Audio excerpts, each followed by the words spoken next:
Une femme courageuse a perdu son mari sans aucun avertissement, se retrouvant seule avec 4 enfants à élever. Face à cette épreuve déchirante, elle a trouvé une force insoupçonnée en elle-même.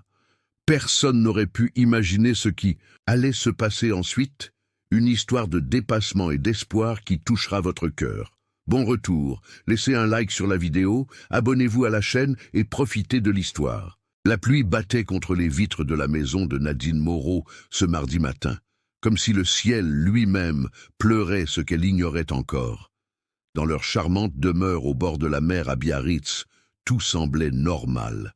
Pierre, son mari, depuis 18 ans, était parti pour son jogging matinal, comme il le faisait chaque jour depuis qu'il s'était installé dans cette ville côtière du sud-ouest de la France.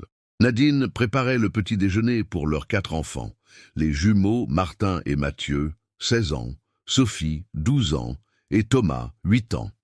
L'odeur des croissants réchauffés emplissait la cuisine lumineuse, et la routine familiale suivait son cours paisible. 3 heures plus tard, cette routine vola en éclats. 2 gendarmes se tenaient sur le pas de sa porte, leur visage grave portant un message que Nadine ne voulait pas entendre. Pierre avait été victime d'un accident.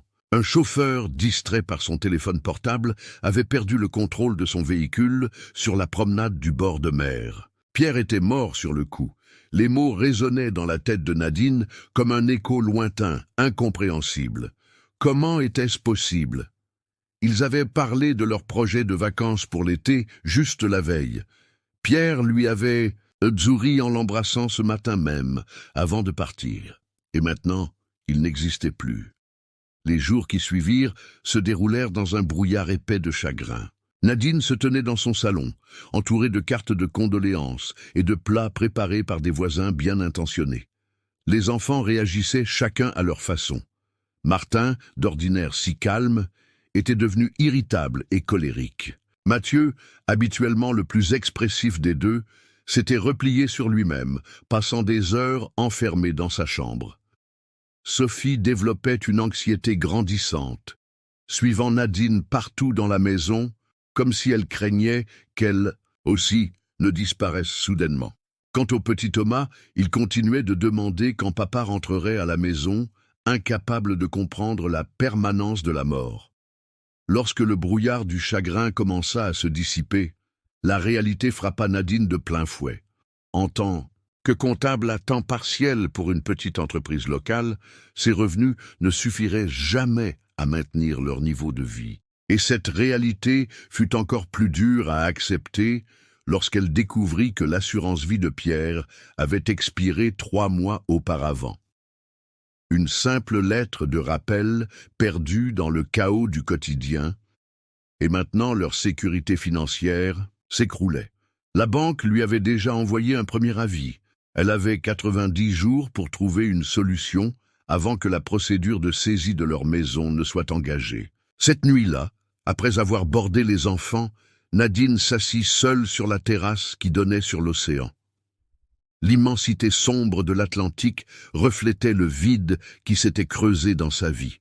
Pendant 18 ans, elle avait été la moitié d'un tout. Pierre et Nadine, Nadine et Pierre. Comment pouvait-elle être simplement Nadine maintenant ? Comment pouvait-elle être suffisante alors qu'elle s'était habituée à être une partie d'un ensemble plus grand ? Les larmes coulaient librement sur son visage tandis qu'elle écoutait le bruit des vagues. Puis, dans le rythme constant de l'océan, quelque chose changea en elle. Une détermination nouvelle émergea. Si elle ne pouvait plus être la moitié d'un tout, alors elle devrait devenir un tout à elle seule. Pour ses enfants, pour Pierre, pour elle-même. Le lendemain matin, Nadine se leva avant l'aube, une liste de tâches déjà établie dans son esprit. Elle commença par appeler tous les contacts professionnels qu'elle avait accumulés au fil des ans. À midi, elle avait obtenu un entretien à la bibliothèque municipale de Biarritz pour un poste temporaire.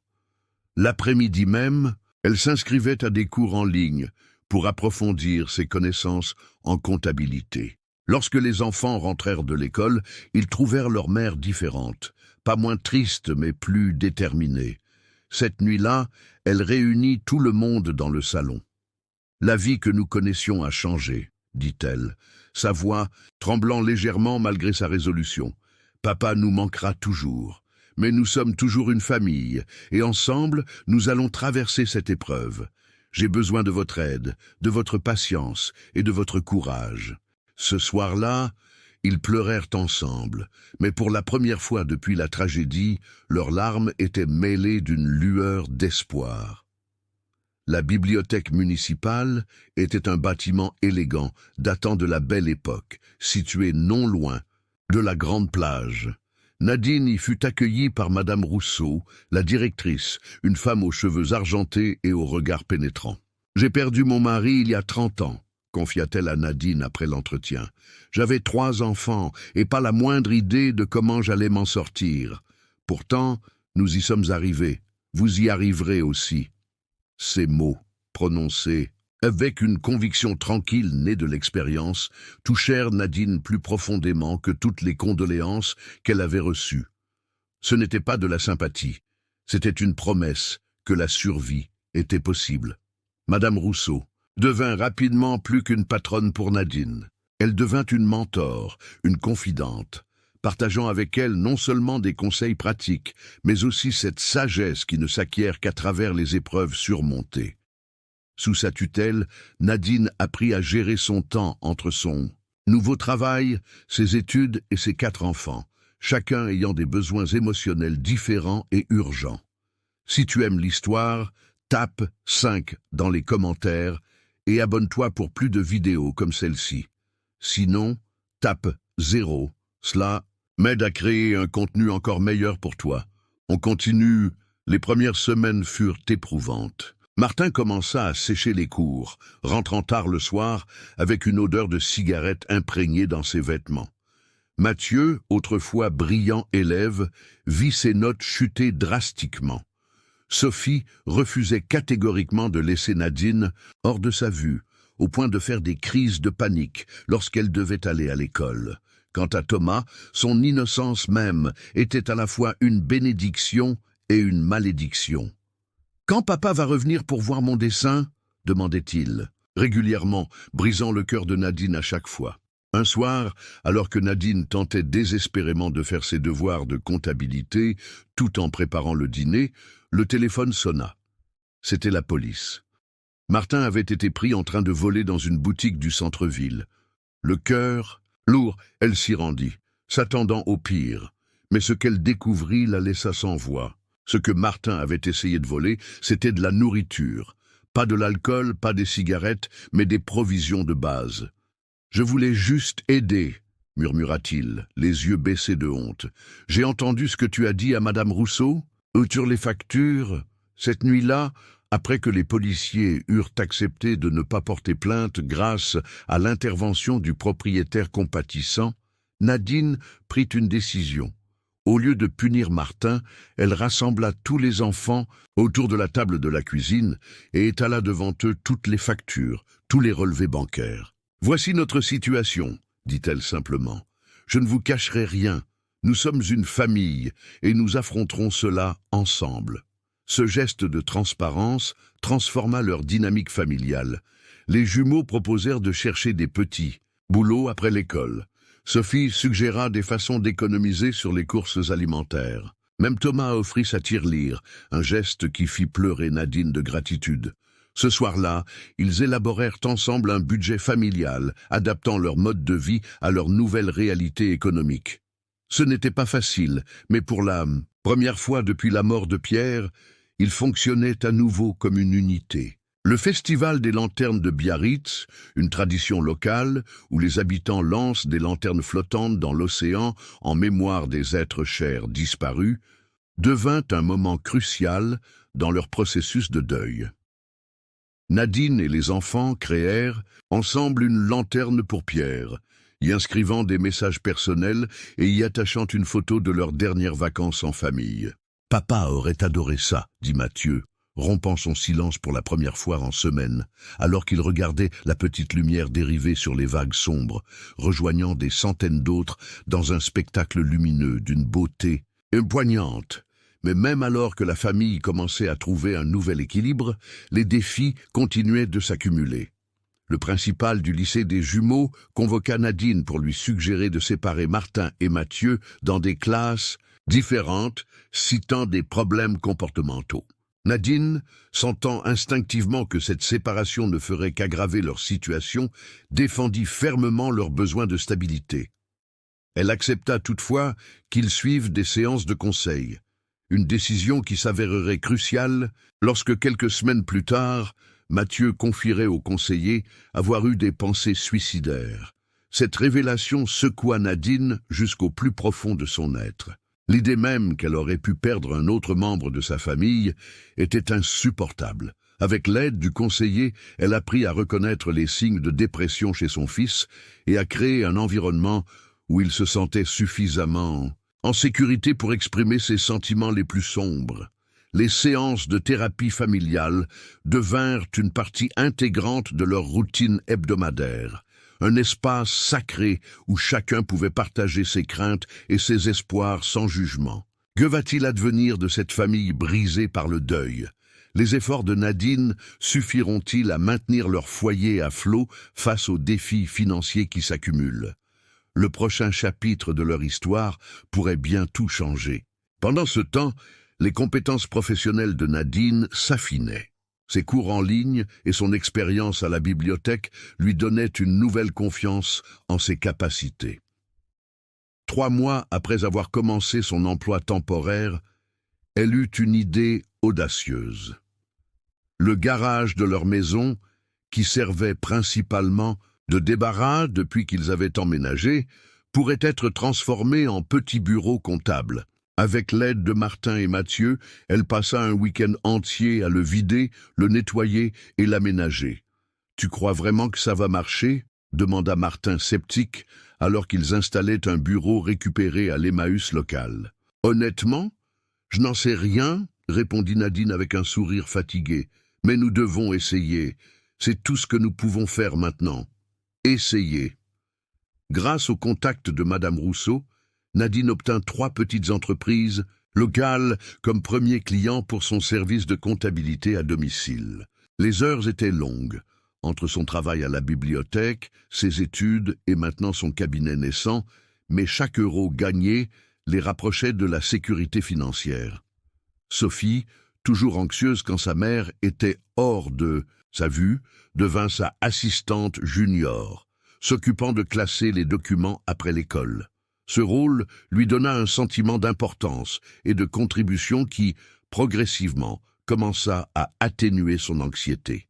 La communauté de Biarritz avait une tradition appelée échange de voisinage, où les entreprises locales offraient leurs services en échange d'aide dont elles avaient besoin. Nadine commença à troquer ses services de comptabilité contre des réparations pour la maison et des activités pour les enfants qu'il ne pouvait plus se permettre.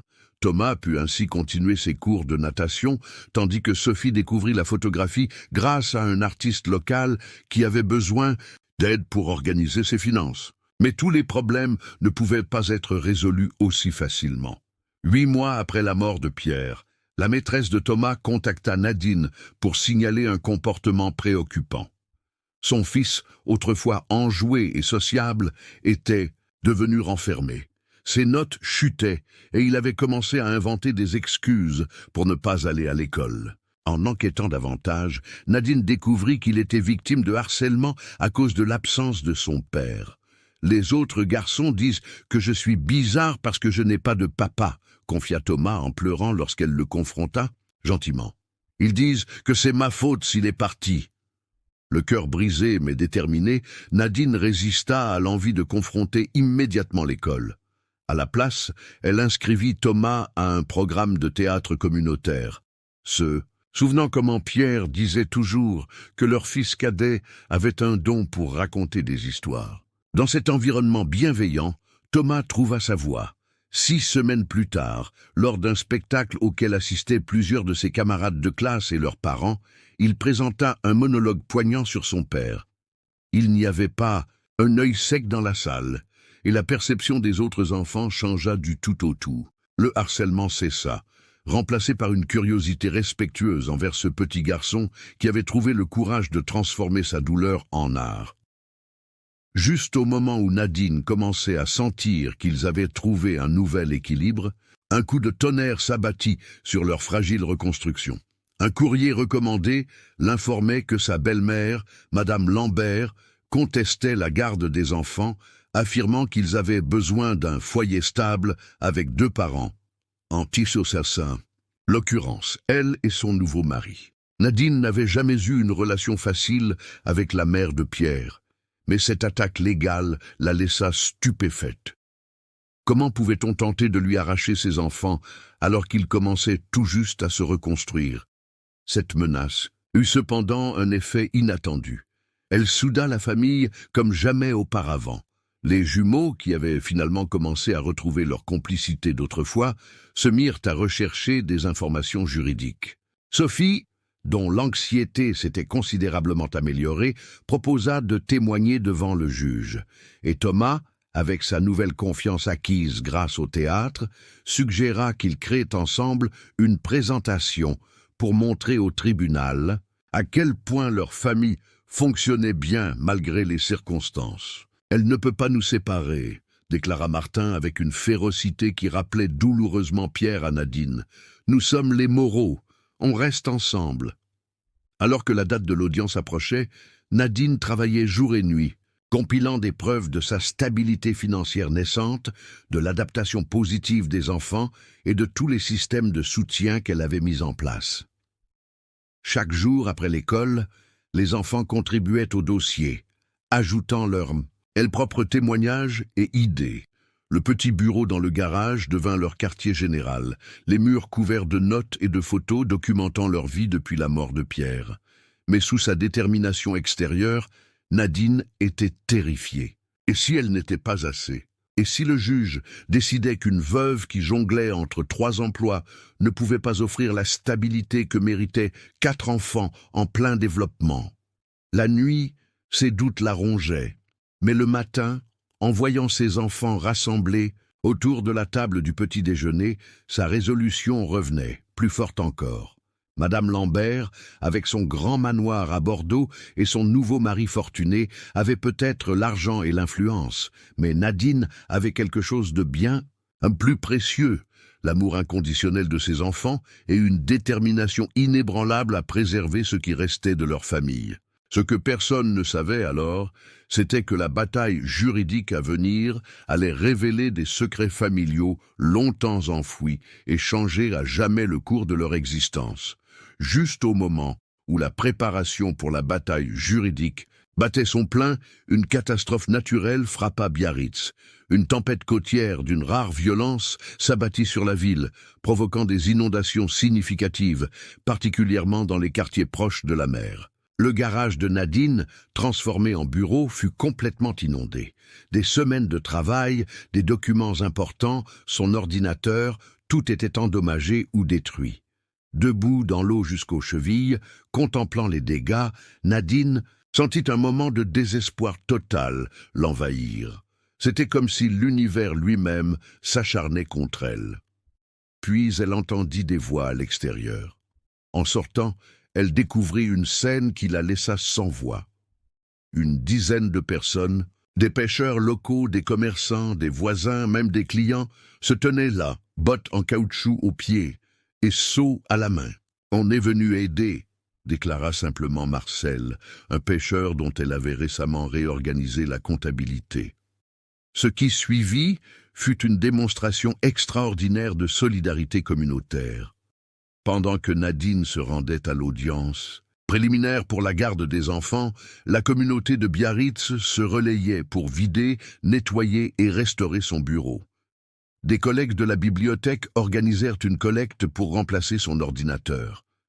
Un menuisier local répara gratuitement les meubles endommagés, et lorsqu'elle revint, épuisée par la confrontation avec sa belle-mère et son avocat, elle trouva non seulement un espace de travail restauré, mais aussi 3 nouveaux clients qui avaient entendu parler de son histoire et voulaient la soutenir. Cette expérience fut transformative pour les enfants.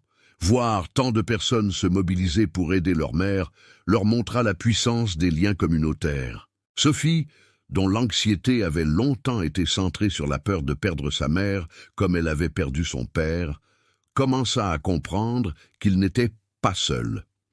Inspirée, elle proposa de créer un réseau d'urgence communautaire pour les familles monoparentales de Biarritz, transformant ainsi son anxiété en action constructive. L'audience préliminaire avait été tendue, mais prometteuse. Le juge, une femme d'une cinquantaine d'années au regard perspicace, semblait plus intéressée par la stabilité émotionnelle des enfants que par les arguments financiers de Madame Lambert. Lorsque Nadine présenta les lettres des professeurs, du conseiller et même du directeur du programme de théâtre, toutes attestant des progrès remarquables des enfants malgré leur deuil, elle vit une lueur d'approbation dans les yeux de la magistrate. Mais le combat était loin d'être terminé. Madame Lambert, furieuse que sa requête n'ait pas été immédiatement acceptée, intensifia ses efforts. Elle commença à contacter les amis et connaissances de Pierre, cherchant des témoignages qui pourraient mettre en doute les capacités parentales de Nadine. Ces manœuvres eurent un effet inattendu.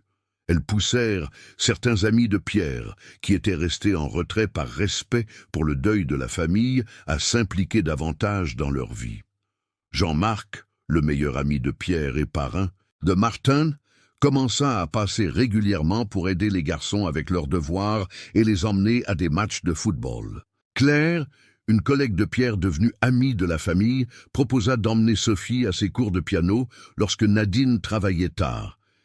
Ces figures masculines et féminines supplémentaires dans la vie des enfants créèrent un réseau de soutien qui renforça encore leur stabilité. 14 mois après la mort de Pierre, alors que la situation légale était toujours en suspens, Nadine reçut une offre qui aurait pu tout changer. Une grande entreprise de comptabilité à Paris lui proposait un poste prestigieux avec un salaire qui résoudrait instantanément tous leurs problèmes financiers. La seule condition, déménager dans la capitale. Avez-vous déjà vécu une situation où vous deviez choisir entre la sécurité financière et votre réseau de soutien émotionnel? Partagez votre expérience dans les commentaires. Ce dilemme déchira Nadine. D'un côté, la sécurité financière qu'offrait ce poste était exactement ce dont ils avaient besoin, surtout face aux accusations de Madame Lambert concernant leur stabilité économique. De l'autre, quitter Biarritz signifiait abandonner le réseau de soutien qu'ils avaient construit si laborieusement. L'amitié de Madame Rousseau, les échanges de voisinage, le programme de théâtre de Thomas, les amis et mentors qui étaient devenus une partie essentielle de leur guérison. Fidèle à sa promesse de transparence, Nadine convoqua un conseil de famille, une tradition qu'ils avaient instaurée pour toutes les décisions importantes. Autour de la table de la cuisine, elle présenta honnêtement les avantages et inconvénients des deux options. Les réactions furent mitigées. Martin, toujours pratique, penchait pour Paris et les opportunités qu'une grande ville offrirait pour leurs futures études. Mathieu, plus sensible aux liens émotionnels, défendait fermement le maintien de leurs racines à Biarritz.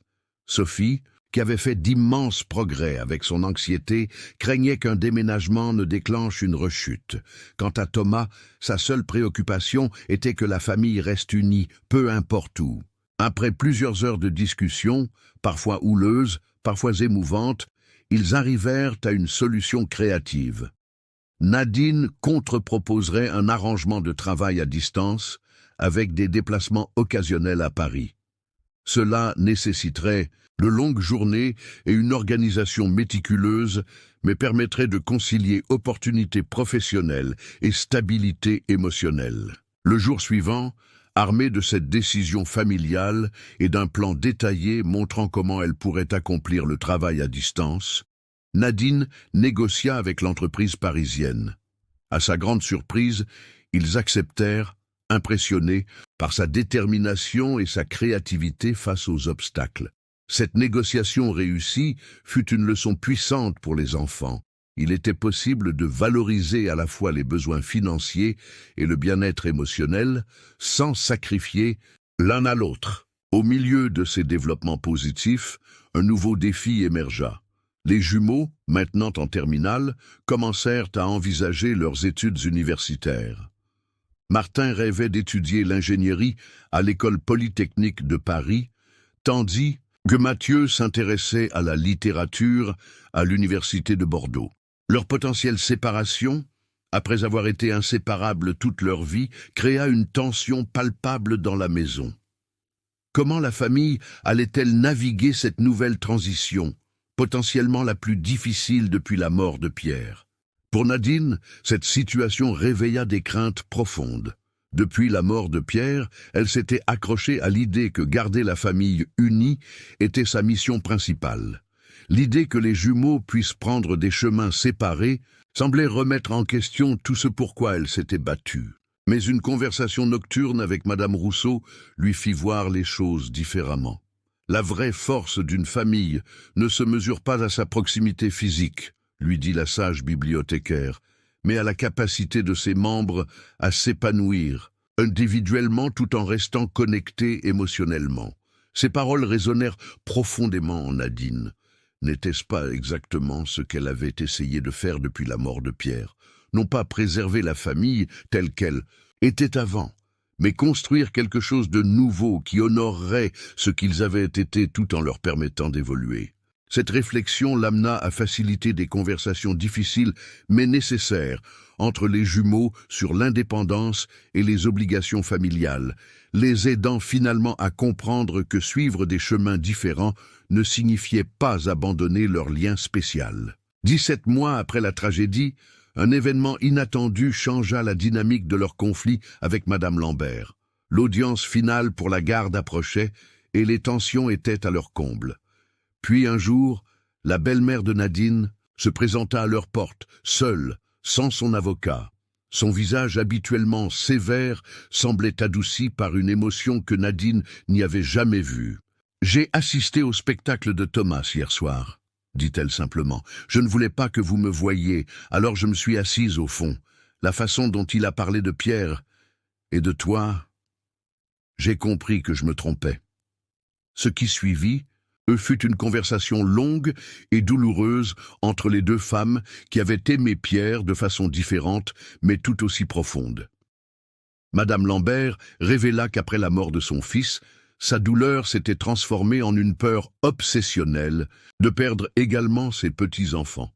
Dans son esprit, les prendre avec elle était la seule façon de préserver ce qui restait de Pierre. Mais en voyant la famille que Nadine avait préservée et renforcée, elle avait enfin compris que son fils vivait à travers l'amour et la résilience de cette famille, pas seulement dans ses gènes ou son nom. À la fin de cette conversation, catharsis, Madame Lambert offrit non seulement de retirer sa demande de garde, mais aussi de débloquer les fonds universitaires qu'elle avait précédemment promis puis retenus. Pierre aurait voulu que ses enfants aient toutes les chances possibles, dit-elle, des larmes coulant librement sur son visage âgé. Pour Nadine, accepter ce geste signifiait travailler à travers des sentiments complexes de ressentiment. Dans les semaines qui suivirent, elle lutta intérieurement, se demandant si elle pouvait vraiment pardonner la douleur que sa belle-mère leur avait infligée. Mais en observant comment les enfants accueillaient avec joie le retour de leur grand-mère, dans leur vie, elle comprit qu'elle devait modéliser le pardon pour eux, non pas oublier, mais avancer, une leçon qu'elle avait elle-même apprise si douloureusement après la mort de Pierre. Que va révéler la prochaine étape dans ce cheminement de réconciliation et de guérison? Cette famille reconstruite pourra-t-elle vraiment trouver une paix durable, malgré les cicatrices émotionnelles du passé? La suite de leur histoire nous réserve des moments aussi émouvants qu'inattendus. À l'approche du 18e mois après la mort de Pierre, Nadine termina enfin sa certification avancée en comptabilité. La cérémonie de remise des diplômes coïncidait presque jour pour jour avec l'anniversaire de la tragédie qui avait bouleversé leur vie. Cette synchronicité ne lui échappa pas. 18 mois, le temps qu'il avait fallu pour que leur monde s'écroule et qu'ils en reconstruisent un nouveau, à partir des décombres. Forte de cette nouvelle qualification et de l'expérience accumulée, Nadine décida de franchir une étape supplémentaire. Elle transforma son petit cabinet comptable en une pratique spécialisée dans l'aide aux parents isolés pour organiser leurs finances. Son modèle d'affaires, inspiré par sa propre expérience, incluait un barème mobile et des options de paiement innovantes, comme les échanges de services qui avaient tant aidé sa propre famille. Le matin de l'inauguration officielle de son cabinet, alors qu'elle préparait les derniers détails dans le garage désormais complètement rénové et professionnel, Sophie lui apporta une boîte poussiéreuse trouvée dans le grenier. « Je cherchais les anciennes photos de papa pour la cérémonie », expliqua-t-elle. « J'ai trouvé ça au fond d'un carton. » La boîte contenait un journal que Pierre avait tenu pendant des années, jusqu'à quelques jours avant sa mort. Avec des mains tremblantes, Nadine l'ouvrit et commença à lire. Ce qu'elle y découvrit la bouleversa profondément. Page après page, Pierre avait exprimé son admiration pour des qualités en elle qu'elle n'avait jamais reconnues en elle-même. Sa résilience face aux défis, sa créativité dans la résolution de problèmes, sa capacité à aimer profondément tout en restant forte. Il avait vu en elle la femme qu'elle était devenue depuis sa mort, bien avant qu'elle-même ne se découvre cette force. Une entrée en particulier, datée de quelques semaines avant l'accident, la fit fondre en larmes. Nadine croit que c'est « moi le pilier de notre famille », mais elle ne voit pas comment c'est sa force tranquille qui nous maintient tous à flot. Si un jour quelque chose devait m'arriver, je sais qu'elle trouverait en elle tout ce dont nos enfants auraient besoin. C'est ma plus grande certitude et mon plus grand réconfort. Ces mots, écrits sans savoir qu'ils deviendraient prophétiques, furent comme une bénédiction posthume, validant tout ce qu'elle avait accompli depuis qu'elle s'était retrouvée seule. Ce soir-là, elle partagea des extraits choisis du journal avec les enfants, créant un moment de connexion profonde avec le mari et père qu'ils avaient perdu. Pour la première fois, ils purent pleurer ensemble sans que leur chagrin ne soit teinté de panique ou de peur de l'avenir. Quelques jours plus tard, Biarritz célébrait son festival annuel, un événement qui rassemblait toute la communauté dans une célébration de leur patrimoine côtier. À la surprise de Nadine, le maire l'appela sur scène pour lui remettre le prix de la résilience de Biarritz, une reconnaissance créée spécialement pour honorer son parcours exemplaire. Debout sur l'estrade, entouré de ses 4 enfants, chacun visiblement plus fort et plus confiant qu'il ne l'était 18 mois auparavant, Nadine réalisa qu'ils avaient créé quelque chose dont Pierre serait fier. Non pas un remplacement de ce qui avait été perdu, mais quelque chose d'égale valeur, construit à partir des morceaux de leur cœur brisé. La résilience n'est pas un trait de caractère que l'on possède ou non, dit-elle en acceptant le prix, sa voix claire portant sur la place bondée. C'est un muscle que l'on développe chaque fois que l'on choisit de se relever après une chute. Ma famille et moi sommes tombés plus bas que nous ne pensions pouvoir supporter. Mais ensemble, avec l'aide de cette communauté extraordinaire, nous nous sommes relevés.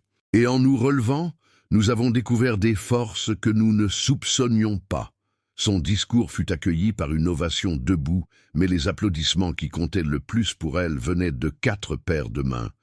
Celle de Martin, dont la colère s'était transformée en une détermination constructive qui lui avait valu une bourse d'études complète. De Mathieu, dont la sensibilité qu'il avait autrefois perçue comme une faiblesse était devenue sa plus grande force, le poussant vers une carrière dans le conseil psychologique.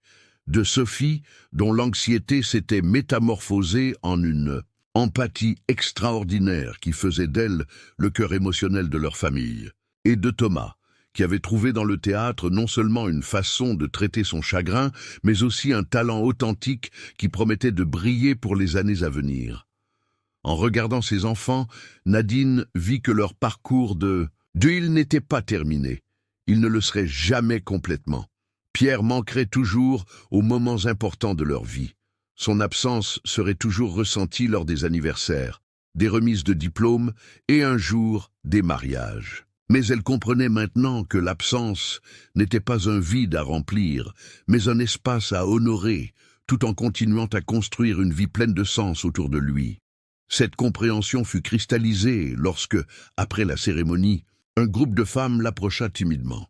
Chacune d'elles était une mère célibataire, certaines veuves comme elle, d'autres divorcées ou séparées. Elles avaient suivi son histoire à travers la communauté et souhaitaient savoir si elle accepterait de les guider, de partager ce qu'elle avait appris pendant ces 18 mois de transformation. Sans hésitation, Nadine accepta. En aidant d'autres personnes traversant des épreuves similaires, elle honorait non seulement la mémoire de Pierre, mais aussi tous ceux qui l'avaient aidé dans son propre parcours. Madame Rousseau, les commerçants locaux, les amis de Pierre, et même, finalement, sa belle-mère. La chaîne de compassion et de soutien s'étendait, transformant la tragédie personnelle en un héritage de résilience communautaire. Ce soir-là, alors que la famille rentrait chez eux sous un ciel étoilé, Martin posa la question qui flottait dans leurs esprits. « Tu crois que papa nous voit? Qu'il sait ce que nous avons traversé ?»